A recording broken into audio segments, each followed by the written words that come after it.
We have received new images from small and large cities in Iran that reveal new dimensions of the massacre of people under Khamenei's orders over 2 consecutive nights. These images capture scenes of violent clashes between security forces and protesters, which are disturbing for many viewers, but must be seen to show the reality of the massacre of Iranians.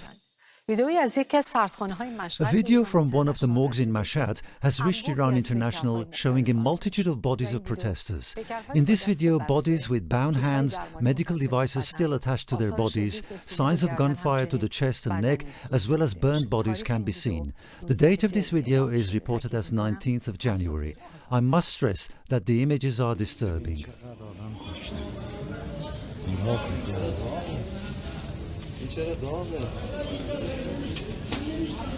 دستن گردنش ببینم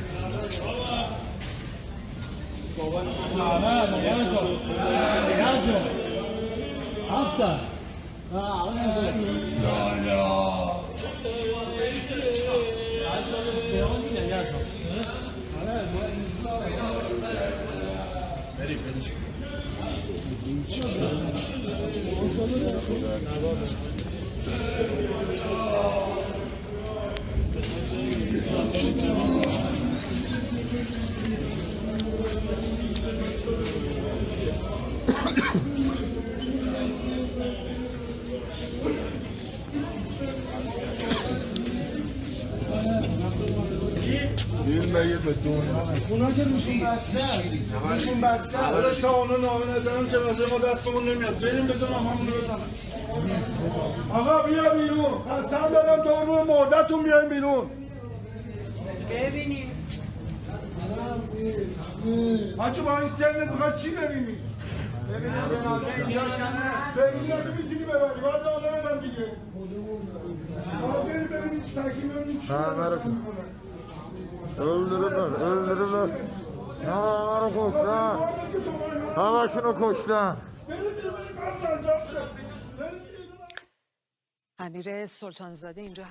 Amir Sultanzadeh is here with me. Amir, I understand you have been trying to analyze the images of this catastrophe from various aspects over the past few days.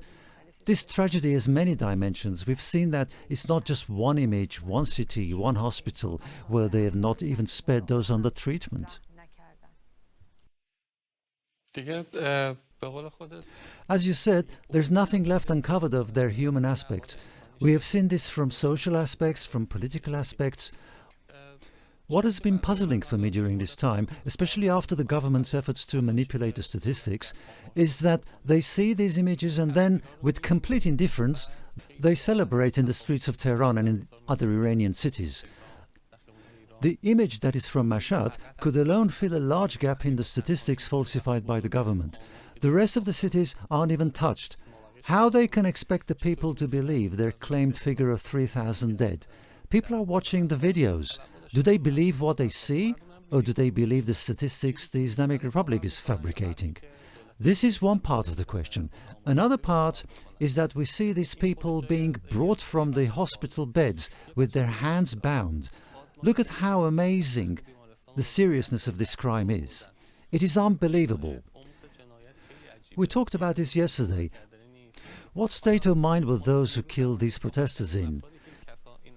You can understand those who were in charge of the situation, those who wanted to maintain their position, to preserve their regime. It was those who gave the orders. But now the next question is about those around the government who call themselves journalists, call themselves the media. They are justifying this. They see this image and then come and explain that there weren't that many, that the number of deaths was not significant, that there was definitely no shooting in hospitals, that these incidents didn't happen on the streets.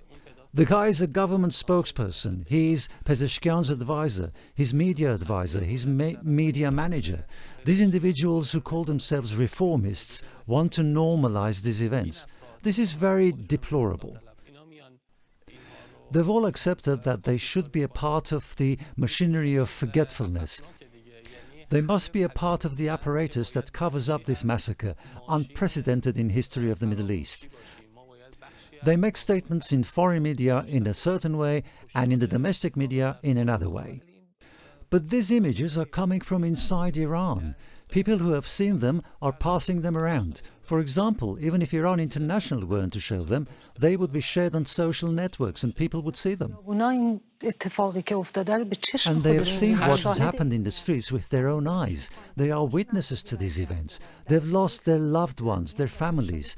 They are caught up in a communal mourning, while, as you mentioned, the regime's followers are celebrating. Each bullet has not only killed one person, but has bereaved many: fathers, mothers, children, friends, acquaintances. The depth, the magnitude of this crime is so large that it has embroiled a large segment of the society, because you can't easily destroy this kind of thing. Now, regarding the collective mourning you mentioned, this will stay with us for years. How many decades have passed since the Iran-Iraq war, and yet we still talk about the martyrs, those who went forward for Iran and sacrificed their lives and all their deeds. The numbers of the dead are so high that the remembrance will not end after a few days or months or years. You can't forget this sort of thing. It will both trouble the offenders and it will be recorded in our collective memory. For years we will mourn, but also the arts as well as other sectors will help us to highlight and preserve these events. Thank you, Amir Sultanzadeh.